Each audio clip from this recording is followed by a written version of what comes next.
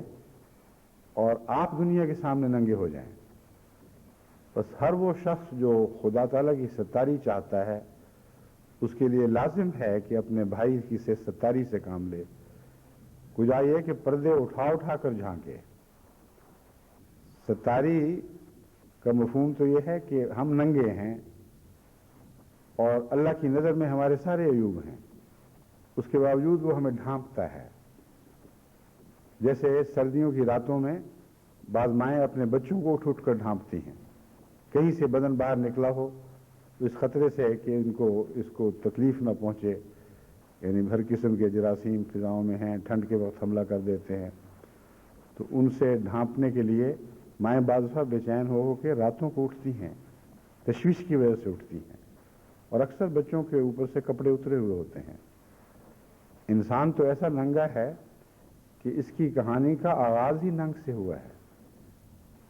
حضرت آدم علیہ السلام کے واقعہ میں اللہ تعالیٰ نے بتایا کہ وہ ننگا ہو گیا تھا، اور پھر مغفرت کے لیے اپنے آپ کو اپنے تن ڈھانپنے کے لیے جنت کے پتے ڈھونڈتا رہا، ان سے اپنے تن کو ڈھانپنے کی کوشش کرتا رہا، اور اللہ نے اسے سمجھایا کہ کیسے تن کو ڈھانپا جاتا ہے، اور وہ مغفرت کی دعائیں سکھائیں جن کے نتیجے میں اللہ تعالیٰ نے اس کی عورا کو ڈھانپ لیا، اس کے ننگ کو ڈھانپ لیا۔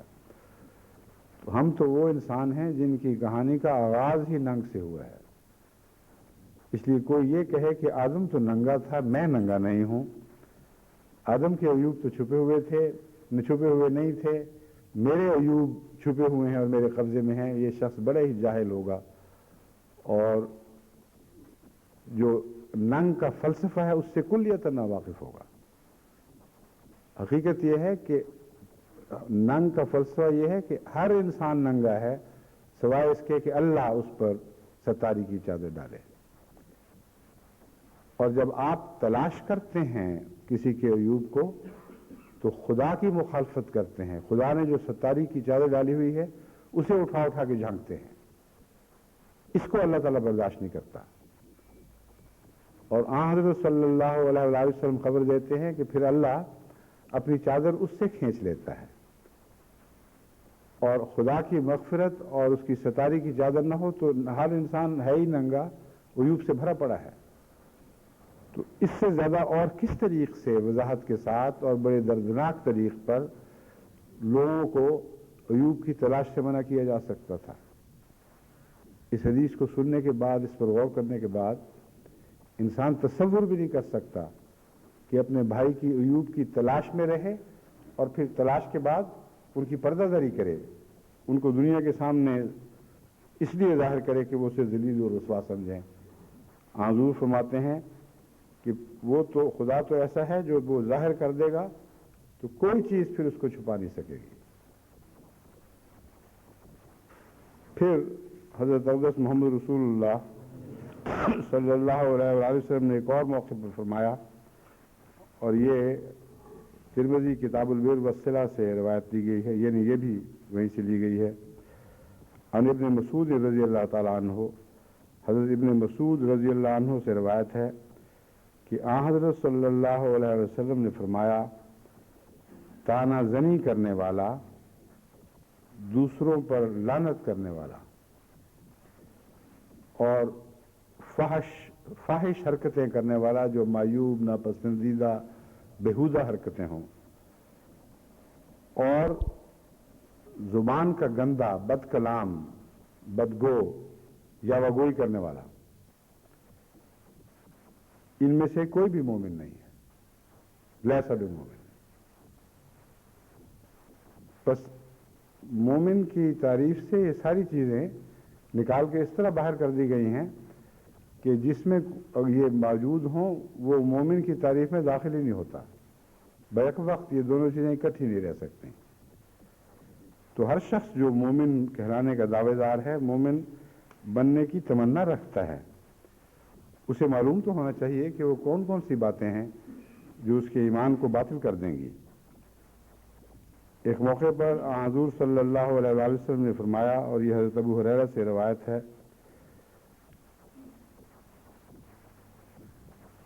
حضرت صلی اللہ علیہ وسلم نے فرمایا اپنے بھائی کی آنکھ کا تنکا تو انسان کو نظر آتا ہے لیکن اپنی آنکھ میں پڑا ہوا شیطیر وہ بھول جاتا ہے۔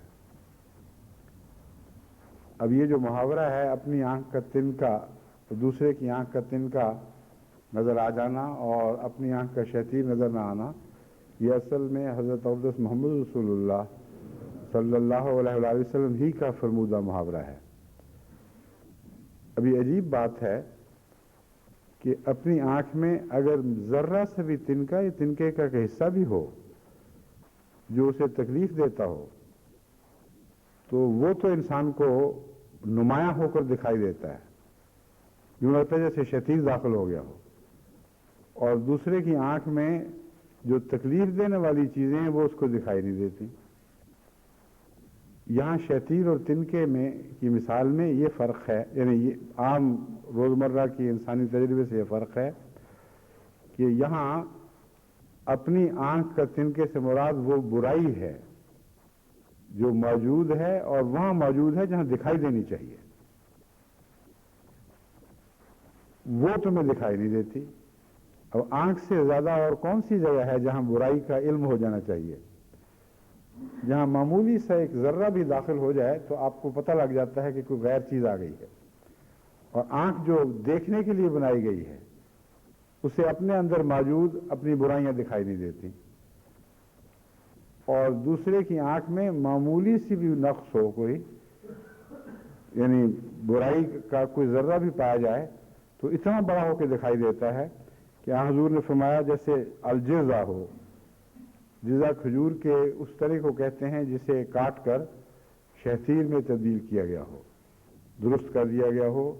یا چورس بنا دیا گیا ہو، اس کو جزا کہتے ہیں۔ تو فرمایا کہ وہ تو اس کو شہتیر کی طرح دیکھتا ہے۔ یہ مثال اتنی سی کافی ہے، اس کے آگے کسی نصیحت کی ضرورت نہیں، یہ ایک رجحان کے وہ بتاتی ہے، اور اس رجحان کو حضرت صلی اللہ علیہ وآلہ وسلم نے ناپسند فرمایا ہے۔ عربی شاعر نے اسی مضمون کو یوں بیان کیا ہے، وَعَيْنُ الرِّضَا عَنْ كُلِّ عَيْبٍ قَلِيلَةٌ كَمَا أَنَّ عَيْنَ السُّخْطِ تُبْدِي الْمَسَاوِيَ، کہ انسان بھی کیسا جاہل ہے کہ وہ آنکھ تو وہی ہے لیکن جب محبت کی نظر سے دیکھتا ہے تو ہر برائی نظر سے غائب ہو جاتی ہے، اور جب نفرت کی نگاہ سے دیکھتا ہے تو جو برائی نہ بھی ہو وہ بھی دکھائی دینے لگتی ہے۔ مگر حقیقت یہ ہے کہ یہاں مضمون جھوٹ کا نہیں چل رہا بلکہ توازن کے بگاڑ کا مضمون ہے۔ ہر انسان میں کوئی نہ کوئی برائی تو ہوتی ہی ہے، تو مراد یہ نہیں ہے کہ یہاں ان لوگوں کی بحث نہیں ہے جو افترا کرتے ہیں، وہ مضمون ہی الگ ہے۔ فرمایا دیکھ لیتے ہیں، یعنی مومنوں سے اتنی توقع، جو مومن کہلاتے ہیں اتنی تو توقع ہے کہ بالکل بے پر کی نہیں اڑاتے، چھوٹا سا پر دکھائی دیتا ہے تو اس سے کووں کی ڈار بنا دیتے ہیں، اور جب یوں کرتے ہیں تو مومن نہیں رہتے۔ اس لیے جب انسانی نفسیاتی رجحانات کا حضرت اقدس محمد مصطفیٰ صلی اللہ علیہ وآلہ وسلم گہری نظر سے مطالعہ کرتے ہوئے ان سے پردے اٹھاتے ہیں، یعنی ان باتوں سے پردے اٹھاتے ہیں جن سے پردہ اٹھایا جائے تو ہمارے ننگ ڈھانکے جائیں گے، اور یہ پردہ اٹھانا ایک رحمت کا نشان ہے۔ ان جگہوں سے پردہ اٹھاتے ہیں جہاں ہمارا امن ہے، اور جہاں شر ہے وہاں پردے ڈھانپتے ہیں۔ یہ ہیں حضرت اقدس محمد مصطفیٰ صلی اللہ علیہ وسلم، جنہوں نے اس طریقے سے اپنی امت کو سمجھایا ہے کہ خدا گواہ ہے کبھی کسی نبی نے بلکہ تمام انبیاء نے مل کر بھی اپنی امتوں کے لیے ایسی محنت نہیں کی۔ اس باریک نظر سے دکھائیں تو صحیح کون وہ نبی ہے جس نے باریکیوں میں اتر کے ایسے مقامات تک پہنچ کر جو انسان کو خود اپنی آنکھ سے اپنے اندر دکھائی نہیں دیتے، محمد رسول اللہ صلی اللہ علیہ وسلم نے دیکھا اور ان پر انگلی رکھی اور بتایا یہ وہ جگہ ہیں جو تمہاری دکھتی ہوئی رگیں ہیں، ان کو ٹھیک کرو۔ حضرت انس رضی اللہ تعالیٰ عنہ سے روایت ہے، اور یہ ابو داؤد سے کتاب الادب سے حدیث لی گئی ہے، انہوں نے کہا کہ آن حضرت صلی اللہ علیہ وسلم نے فرمایا جب مجھے معراج ہوا تو میں ایک ایسی قوم کے پاس سے گزرا جن کے ناخن تانبے کے تھے اور وہ ان سے اپنے چہروں اور سینوں کو نوچ رہے تھے۔ اب یہ جو حدیث اور اس قسم کی اور اس مضمون کی حدیثیں ہیں ضمناً ہمیں یہ بھی بتا رہی ہیں کہ معراج روحانی تھا اور جسمانی معراج نہیں تھا، ورنہ نعوذ باللہ من ذالک وہ لوگ جو جسمانی معراج پہ زور دیتے ہیں وہ یہ کہیں گے کہ رسول اکرم صلی اللہ علیہ وسلم اپنے جسم سمیت جہنم کی سیر پہ گئے تھے۔ اب یہ ایسا خبیثانہ تصور ہے کہ ایک لمحہ کے لیے بھی مومن اس تصور کو برداشت نہیں کر سکتا اور پھر بھی آنکھیں بند کر کے ان حدیثوں سے گزر جاتے ہیں۔ کشف تھا، ایک عظیم الشان کشف تھا جس میں جہنم کے بھی نظارے دکھائے گئے، جنت کے بھی نظارے دکھائے گئے اور تمام امت سے تعلق رکھنے والے فوائد کے امور پر بھی آپ کو مطلع فرمایا گیا اور نقصان کے امور پر بھی آپ کو مطلع فرمایا گیا۔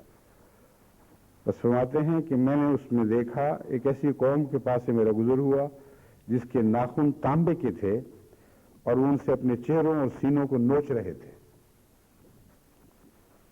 میں نے پوچھا جبرائیل یہ کون ہیں؟ تو انہوں نے بتایا کہ یہ لوگوں کا گوشت نوچ نوچ کر کھایا کرتے تھے،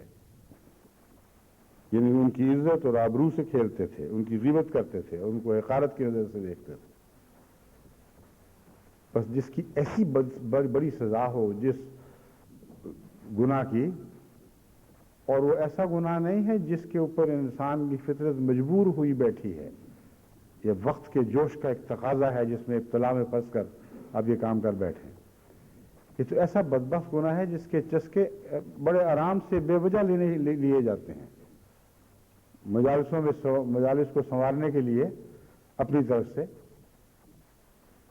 ایسی باتیں کی جاتی ہیں جن کے بغیر مجالس زیادہ بہتر ہوتی ہے، اور ایسے گناہ جو ہیں ان کے بعد ان کا بد اثر ضرور پیدا ہوتا ہے، یہ رہ نہیں سکتا۔ چوری کرنے والے بھی جب مجلسوں سے ہٹتے ہوں گے تو ان میں اگر کچھ بھی شرافت ہو تو دل پہ ضرور ضمیر پر بوجھ پڑ جاتا ہوگا،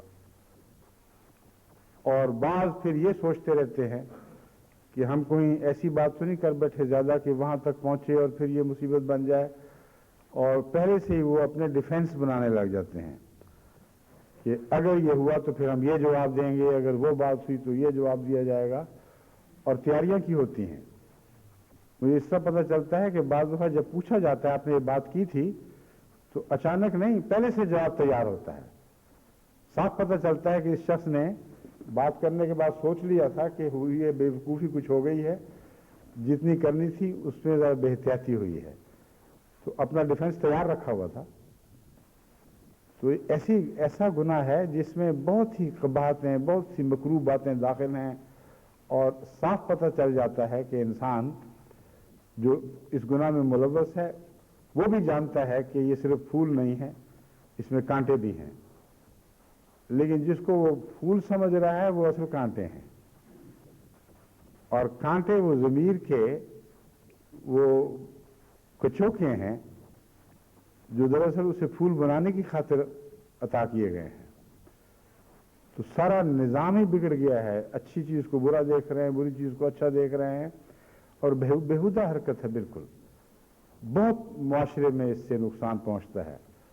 اور اگر یہ ساری باتیں نہ بھی ہوں تو صرف یہ ایک حدیث کافی ہے امت محمدیہ کو غیبت سے باز رکھنے کے لیے۔ وہ جو فرمایا تھا کہ مردہ بھائی کا گوشت کھاؤ گے، قرآن کریم نے فرمایا، اسی کی تائید میں یہ حدیث ہے، اسی کی تشریح میں، کہ خدا کے نزدیک تمہارا یہ کرنا واقعتاً ایسا مکروہ ہے جیسے مردہ بھائی کا گوشت کھایا جاتا ہے اور اپنے کا کھایا جاتا ہے، تو قیامت کے دن مرنے کے بعد تم اپنا گوشت نوچو گے تاکہ تمہیں پتہ لگے کہ یہ مزے تھے جو تم لوٹا کرتے تھے۔ وہ ظاہری گوشت تو نہیں ہوگا، مگر روحانی معنی جو بھی ہیں، جس قسم کا بھی بدن ہوگا اس کے ساتھ انسان سلوک وہی کرے گا جو اس میں بیان ہوا ہے۔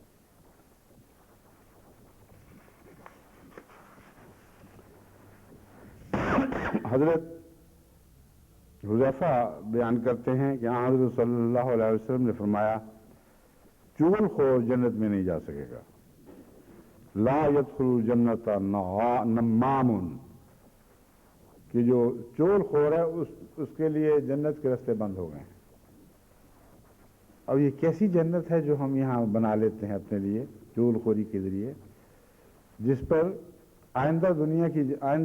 مرنے کے بعد کی جنت حرام ہو جاتی ہے. اتنی معمولی بات نہیں جتنا لوگ سمجھتے ہیں کہ چھوٹی سی برائی ہے، کوئی بات نہیں. بعض دفعہ میرے سامنے بھی بعض عورتیں ایسی بات شروع کرتی ہیں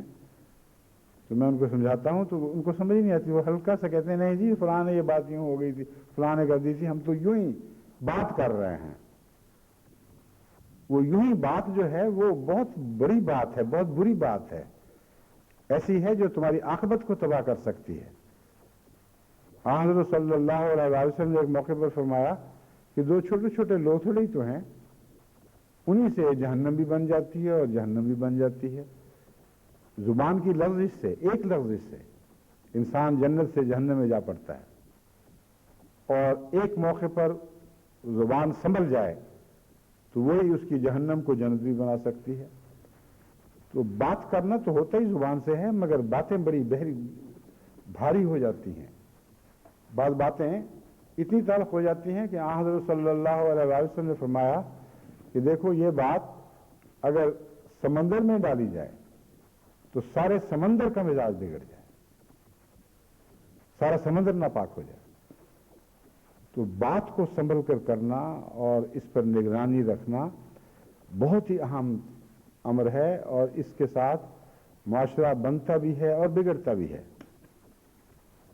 اسی لیے حضرت صلی اللہ علیہ وسلم نے دوسرے موقع پر فرمایا کہ وہ شخص جو زبان کا گندا ہے وہ کچھ بھی نہیں ہے، اس کا کوئی بھی تعلق ایمان سے نہیں. فحش کلامی کرنے والا، بڑے مارنے والا، بیہودہ بکواس کرنے والا، اپنے بڑوں کے خلاف زبان دراز کرنے والا، یہ سارے جو صفات ہیں یہ اس ایک لفظ میں آ گئی ہیں جو اس حدیث میں بیان کیا گیا تھا. بس زبان کو سنبھال کر رکھنا بہت ہی اہم امر ہے. ایک اور حدیث میں بھی یہی روایت ہے کہ حضرت حذیفہ نے بیان کیا کہ رسول اللہ صلی اللہ علیہ وسلم نے فرمایا چغل خور جنت میں کبھی داخل نہیں ہوگا. حضرت ابو ہریرہ رضی اللہ تعالیٰ عنہ سے ایک روایت ہے، حضرت صلی اللہ علیہ وسلم نے فرمایا، اور یہ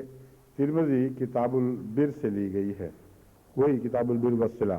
جس کا پہلے بھی ذکر کر چکا ہوں. فرمایا جو شخص بھی کسی کی بے چینی اور اس کے کرب کو دور کرتا ہے اللہ تعالیٰ قیامت کے دن اس کے کرب اور اس کی بے چینی کو دور کرے گا. اب یہ برعکس مضمون شروع ہو رہا ہے. جب آپ زبان تان دراز کرتے ہیں، تکلیف دیتے ہیں، کسی کو حقیر سمجھ کر، ذلیل کر کے، اس کے عیوب لوگوں کے سامنے کھول کر، تو معاشرے میں بے چینی پھیلا دیتے ہیں، معاشرے کو کربناک کر دیتے ہیں. اور اس کی سزا حضرت صلی اللہ علیہ وسلم نے یہ بیان فرمائی کہ پھر اللہ تم سے وہ رحمت کی چادر اٹھا لے گا، جو اٹھ جائے تو پھر تم بھی بے چین ہو جاؤ گے، تم بھی کربناک ہو جاؤ گے. اب اس کا برعکس منظر پیش کیا گیا ہے. یوں معلوم ہوتا ہے کہ ایک جہنم کا منظر ہے، اس کے مقابل پر ایک جنت کا نقشہ کھینچا جا رہا ہے. فرمایا جو شخص بھی کسی کی بے چینی اور اس کے کرب کو دور کرتا ہے اللہ تعالیٰ قیامت کے دن اس کے کرب اور اس کی بے چینی کو دور کرے گا. اور جو شخص کسی تنگ دست کے لیے آسانی مہیا کرتا ہے اللہ تعالیٰ دنیا اور آخرت میں اس کے لیے آسانی اور آرام کا سامان پہنچائے گا. اب یہاں دنیا اور آخرت کہہ کر دنیا کو جو نمایاں کیا گیا ہے اس کی وجہ یہ ہے کہ مال کی محبت انسان کو بہت سی نیک باتوں سے روک لیتی ہے. خطرہ یہ ہوتا ہے کہ اس دنیا میں مال کم ہو جائے گا، اور ذریعوں سے بے چینی دور کرنے میں انسان کا خرچ کچھ نہیں ہوتا. کوئی خطرہ لاحق نہیں ہوتا کہ میں نے یہ بے چینی دور کر دی تو میرا یہ کچھ کم ہو جائے گا. تو اس کے لیے تو جنت کی جزا کا ذکر کافی تھا. مال خرچ کر کے کسی غریب کی مدد کرنے میں چونکہ یہ خطرہ لاحق ہوتا ہے کہ کہیں اس دنیا میں میرے اموال کم نہ ہوں، تو اللہ نے اس کی بھی تسلی کروا دی۔ حضور فرماتے ہیں کہ دنیا اور آخرت میں اللہ اس کے لیے آسانی اور آرام کے سامان مہیا فرمائے گا۔ اس لیے خدا کی خاطر خدا کے بندوں پر کچھ خرچ کرنا کسی کمی پر منتج نہیں ہوتا، اس کے نتیجے میں کوئی مالی نقصان اس دنیا میں بھی نہیں ہوتا، کیونکہ اللہ تعالیٰ اس کو بڑھا دیتا ہے اور صدقات میں برکت رکھی گئی ہے۔ یہ بات ایسی ہے جس کو بعض غیر مسلم بھی سمجھتے ہیں۔ ہمارے ملک ہندوستان میں جو پہلے بڑا ہندوستان جس میں پاکستان بھی جس کا حصہ تھا، اس میں ہندو قوم میں جو تاجر ہیں وہ دان پن کے بڑے قائل ہیں، اور ایک زمانہ تھا جب کہ پارٹیشن سے پہلے مسلمانوں کی طرف سے تو شاذ کے طور پر خیراتی ادارے دکھائی دیتے تھے، اور ہندو تاجروں کی طرف سے جگہ جگہ خیراتی ادارے قائم کیے جاتے تھے، اس لیے کہ ان کا تجربہ بتاتا ہے کہ اگر بنی نوع انسان کی ہمدردی میں کچھ خرچ کیا جائے تو مال کم نہیں ہوتا بلکہ بڑھتا ہے۔ اور یہ جو بات ہے یہ وہ خود کھلے بندوں کہتے بھی ہیں کہ ہم جو خرچ کرتے ہیں یہ اس لیے کہ اس سے ہمارے اموال میں برکت پڑتی ہے۔ تو ایک مشرک، ایک بے دین بھی اللہ کی رحمت کا یہ تجربہ رکھتا ہے، اور ان کی تجارتیں گواہ ہیں اس بات پر کہ یہ خدا پر ان کی توقع درست تھی۔ بے دین ہونا ان کی اس نیکی کی راہ میں حائل نہیں ہو سکا، اور نہ اس اجر سے ان کو محروم کر سکا جو اس نیکی کے ساتھ خدا نے وابستہ فرما دیا ہے۔ اس میں دین کا ذکر نہیں ہے، ہر انسان کے ساتھ یہ تقدیر برابر لاحق ہو چکی ہے، خدا تعالیٰ نے وابستہ کر دی ہے کہ اگر خدا کی خاطر اس کے بندوں کے لیے کوئی اپنا مال خرچ کرے گا تو اسے دنیا میں بھی برکت عطا کی جائے گی۔ پھر فرمایا آخرت میں جو ہے وہ تو بہرحال ہے ہی، آخرت میں بھی اس کے ساتھ بہت ہی سہولت کا معاملہ کیا جائے گا، اور ہم میں سے ہر شخص اس سہولت کا محتاج ہے، کیونکہ اگر اعمال کو دیکھا جائے تو اعمال کے برتے پر تو جنت میں داخلہ بڑا مشکل کام ہے۔ مغفرت اور درگزر اور پردہ پوشی کا جہاں تک تعلق ہے اور اللہ کے فضل کا، اس طرف سے دیکھیں تو جنت بالکل آسان دکھائی دینے لگتی ہے، لیکن اس کے جو رستے خدا نے بنائے ہیں ان رستوں پر نظر رکھنی چاہیے۔ اس دنیا میں آپ خدا کے بندوں سے وہ سلوک کریں جس سلوک کی آپ خدا سے توقع رکھتے ہیں۔ اتنا آسان، اتنا واضح، اتنا معقول فارمولہ ہے کہ جسے سمجھانے کے لیے کسی بڑی منطق کی ضرورت نہیں ہے۔ آپ خدا کے بندوں سے حسن سلوک کریں، اللہ آپ سے وعدہ فرماتا ہے کہ آپ سے حسن سلوک کرے گا، اور جتنا آپ کریں گے اس سے بہت بڑھ کر وہ حسن سلوک فرمائے گا۔ بس اس پہلو سے اتنے آسان خزانے ہمارے سامنے رکھ دیے گئے، آسان خزانے جن کو حاصل کرنا بہت آسان ہے، اس کے باوجود اگر ہم فاقہ کشی میں زندگی بسر کریں اور ان خزانوں سے استفادہ نہ کریں تو اس سے بڑی خودکشی اور کیا ہو سکتی ہے۔ پھر حضرت صلی اللہ علیہ وسلم نے فرمایا جو شخص دنیا میں کسی مسلمان کی پردہ پوشی کرتا ہے اللہ تعالیٰ دنیا اور آخرت میں اس کی پردہ پوشی کرے گا۔ صرف آخرت کی پردہ پوشی کا کیا فائدہ اگر یہاں عمر بھر ہم دنیا کے سامنے ننگے اور ذلیل ہوتے رہے۔ اس خیال سے اللہ تعالیٰ نے دنیا کا بھی وعدہ فرما دیا ہے، اور جس کی دنیا میں پردہ پوشی ہوگی اس کو توقع رکھنی چاہیے کہ آخرت میں بھی یہ سلوک ہوگا۔ تو پھر بھائی کے تن سے کپڑے اٹھانے کا کیا مطلب ہے، اپنی بہن کو ننگا دکھانے کا کیا مطلب ہے؟ بس اتنا آسان فارمولہ، جیسے تم ہو ویسے ہی تم سے سلوک کیا جائے گا، یہ ہر زندگی کی دلچسپی پہ حاوی ہے اور بہت ہی آسانیاں پیدا کرنے والا ایک نسخہ ہے جو ہر کسی کے بس میں ہے۔ کوئی مشکل نیکی نہیں کرنی، کھڑے ہو کر باتیں نہیں کرنی، صرف اپنے رجحان میں کچھ پاکیزگی، کچھ شرافت، کچھ حیا پیدا کرنی ہے، دوسروں کی حیا کو اپنی حیا سمجھنا ہے، اور پھر توقع رکھیں کہ اللہ تعالیٰ آپ سے غیر معمولی حسن سلوک فرمائے گا۔ پھر فرمایا اللہ تعالیٰ اس شخص کی مدد کرتا رہتا ہے جو جب تک اپنے بھائی کی مدد میں لگا رہے، یعنی جس وقت تک کوئی شخص اپنی مدد، اپنے بھائی کی مدد میں لگا ہوا ہے، اس وقت تک، اس عرصے میں خدا تعالیٰ اس کا مددگار ہے۔ یہ حدیث کا بیان بھی تھوڑا سا اشکال رکھتا ہے۔ کیا یہ مطلب ہے کہ ادھر مدد چھوڑی اور خدا نے مدد سے ہاتھ کھینچ لیے؟ یہ دراصل مدد کے رجحان کو ساری زندگی پر پھیلانے کے لیے ایک عمدہ نصیحت ہے۔ اس کے کئی معنی ہیں، ان میں سے ایک یہ ہے کہ ایک شخص جو اپنے بھائی کے لیے اپنا وقت خرچ کر رہا ہے اور اپنے کاموں سے اس عرصے میں وہ غافل رہا اور خطرہ ہے کہ اسے کوئی نقصان نہ پہنچا ہو، ایسے شخص کو تسلی دی گئی ہے کہ تم نے جتنا وقت خدا کی خاطر خرچ کیا تھا، تمہیں اور تمہارے اقربا کو خدا اس کا نقصان نہیں پہنچنے دے گا۔ اللہ تمہارے کام اس عرصے میں خود کرے گا اور کروائے گا، اور یہ حقیقت ہے، یہ زندگی کے وسیع تجربے سے بات ثابت ہے۔ تو یہ مراد نہیں کہ اللہ نے وہیں ہاتھ کھینچ لیا جب کام ختم ہوا، بلکہ خدا کی مدد بعد میں بھی جاری رہتی ہے۔ تو ایک تو یہ مفہوم ہے جس کے تجربے جماعت احمدیہ میں تو اس کثرت سے ہے کہ شاید ہی کوئی گھر ہو جس کے تجربے میں ایسی باتیں نہ ہوں۔ لیکن دوسرا مفہوم یہ ہے کہ اگر خدا اس وقت تک ضامن ہے صرف، تو پھر کوشش یہ ہونی چاہیے کہ ساری زندگی اس میں انسان کسی نہ کسی کے لیے بھلائی کرتا رہے، تاکہ ساری زندگی اللہ تعالیٰ اس کی بھلائی کی طرف متوجہ ہو۔ اس ذریعے سے بھلائی کے کاموں کو ایک دوام بخشنے کا ایک طریق ہے، ایک ایسا انداز اختیار کیا گیا ہے جس سے انسان میں بھلائی کے رجحان کو دوام ملتا ہے،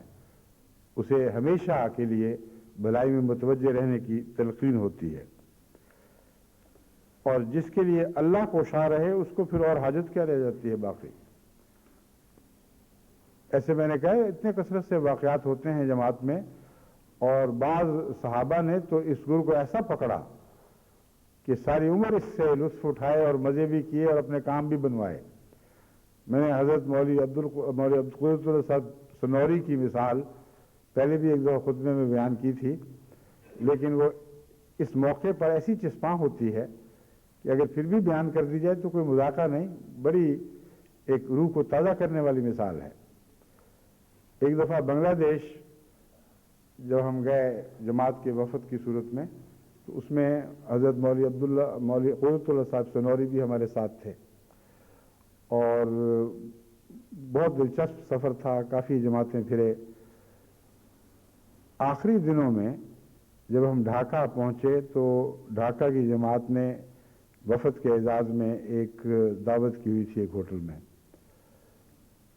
اسی وقت وہاں ایک تار پیش کی گئی جس میں یہ تھا کہ مولوی قدرت اللہ صاحب سنوری کی بیوی اتنی خطرناک بیماری میں مبتلا ہیں اور اس مرحلے تک بیماری پہنچ گئی ہے کہ آج نہیں تو کل تک وہ ڈاکٹری خیال کے مطابق فوت ہو جائے گی۔ اس لیے درخواست ہے کہ مولوی قدرت اللہ صاحب سنوری کو فوری طور پر واپس بھجوا دیا جائے، یا پھر ان کے لیے تھی تارون ہی کے نام ہوگی تو یہ تھا کہ آپ فوری طور واپس آ جائیں۔ تو انہوں نے پڑھی، آواز نکالی، وہ بعض وقت کھانسی اس قسم کی کیا کرتے، اور جیب میں کاغذ مروڑ کے ڈال دیا۔ میں نے ان سے پوچھا کہ مولوی صاحب کیا بات ہے؟ انہوں نے فرمایا کہ یہ تار آئی ہے میری طرف گھر کی طرف سے۔ تو میں نے کہا پھر آپ چند دن تو رہ گئے ہیں سفر میں، آپ چلے جائیں واپس۔ کہتے نہ نہ نہ، یہ کام نہیں کرنا، میں تار دے رہا ہوں کہ میں ہرگز نہیں آؤں گا۔ مجھے بڑا تعجب ہوا، میں نے کہا آپ کی بیوی کے متعلق بتا رہے ہیں، فوت ہو رہی ہیں، آپ کہتے ہیں میں نہیں آؤں گا، کیا بات ہے؟ کہتے ہیں میں خدا سے داؤ مار رہا ہوں۔ اس قسم کے الفاظ تھے۔ میں اللہ کو خوب سمجھتا ہوں، اگر میں واپس گیا تو اس نے مرنا ہی مرنا ہے، اور اگر میں واپس نہ گیا تو اللہ پہ ڈالوں گا کہ میں تیرے کام میں تھا، تیرے پیچھے میری بیوی مار دی۔ تو میں جانتا ہوں اپنے رب کو، اس نے کبھی بھی نہیں مرنے دینا اس کو۔ یہ سب باتیں ہیں۔ اور پورا ہفتہ بعد میں ٹھہرے اور اسی دوران اطلاع بھی آ گئی کہ بیوی ٹھیک ٹھاک ہے، فکر نہ کریں۔ تو یہ خدا کے بندے خدا کو اس طرح جانتے ہیں جس طرح محمد رسول اللہ نے اس کا تعارف کروایا ہے، ورنہ خدا کو کون جان سکتا ہے؟ آن حضرت صلی اللہ علیہ وآلہ وسلم پر جس طرح خدا ظاہر ہوا ہے، اس طرح آن حضور صلی اللہ علیہ وآلہ وسلم نے ہم پر ظاہر فرما کر ہماری ساری مشکلیں آسان کر دی۔ اور وہ تجربے کبھی ناکام نہیں ہوتے جو محمد رسول اللہ کے بتائے ہوئے تجربے ہیں۔ 100% یقینی باتیں ہیں۔ بس اپنے خدا سے وہ تعلق قائم کریں جس طرح وہ ہمیں سمجھا رہا ہے، ایسے تعلق قائم کرو۔ مجھ سے فائدے اٹھانے ہیں تو طریقے میں تمہیں بتا دیتا ہوں، پھر دیکھیں کہ زندگی کی کیسی کایا پلٹ جاتی ہے۔ حضرت ابو سعید خدری رضی اللہ تعالیٰ عنہ بیان کرتے ہیں، یہ حضور صلی اللہ علیہ وآلہ وسلم کا اپنا دوسروں سے جو سلوک تھا، اب میں اس کے نمونے آپ کے سامنے رکھتا ہوں کہ کسی کو ادنا سی تکلیف بھی آپ کے لیے برداشت نہیں ہوتی تھی، آپ کو برداشت نہیں تھی، آپ کو منظور نہیں تھی، اور اگر غلطی سے پہنچ جائے تو کیسے بے چین ہو جایا کرتے تھے۔ انہیں نصیحتیں جو فرماتے تھے، عمل اس شان سے کیا ہے کہ ان نصیحتوں سے بھی بلند تر مقام آپ کا دکھائی دیتا ہے۔ نصیحتیں تو لگتا ہے جس طرح دھند زمین کے ساتھ لپٹی ہوئی ہوتی ہے، اور ہم اس دھند میں ایک تصور باندھ رہے ہیں۔ محمد رسول اللہ صلی اللہ علیہ وسلم کا وجود اس سے بلند تر دکھائی دیتا ہے۔ ابو سعید خدری رضی اللہ تعالیٰ عنہ بیان کرتے ہیں کہ حضرت صلی اللہ علیہ وسلم مال غنیمت تقسیم فرما رہے تھے کہ ایک شخص آپ پر جھک گیا، آپ نے اسے سوٹی کی نوک سے ذرا پیچھے کیا۔ یعنی بعض دفعہ لوگ اس طرح تنگ کرتے ہیں اور ان کا سانس میں آنے لگ جاتا ہے، اور حضرت صلی اللہ علیہ وسلم کو خوشبو سے بہت محبت تھی اور بدبو برداشت نہیں تھی۔ تو یہ وجہ تو نہیں بتائی گئی کہ کیوں آپ نے ہٹایا، مگر مجھے تجربہ ہے کہ بعض لوگ اتنا قریب آ کر جھک کے بات کرتے ہیں اور ان کے سانس میں بدبو ہوتی ہے کہ اس کی وجہ سے بہت بڑا ابتلا انسان پر آتا ہے۔ تو بے اختیار رسول اللہ صلی اللہ علیہ وسلم نے معلوم ہوتا ہے اس کو ہٹا دیا کہ ذرا پیچھے ہٹ کے کھڑے ہو۔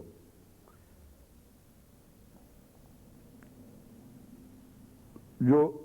اگلی بات یہ ہے کہ جب اس سوٹی سے اس کو ہٹانے لگے تو اس کے چہرے پہ ذرا سی چوٹ آ گئی۔ جھکے ہوئے آدمی کو انسان ضروری تو نہیں کیوں دیکھ رہا ہو، سوٹی سے پرے کیا ہے، وہ غلطی سے چہرے کے کسی نازک حصے پہ لگ گئی اور اسے اس کے تھوڑا سا زخم پہنچا۔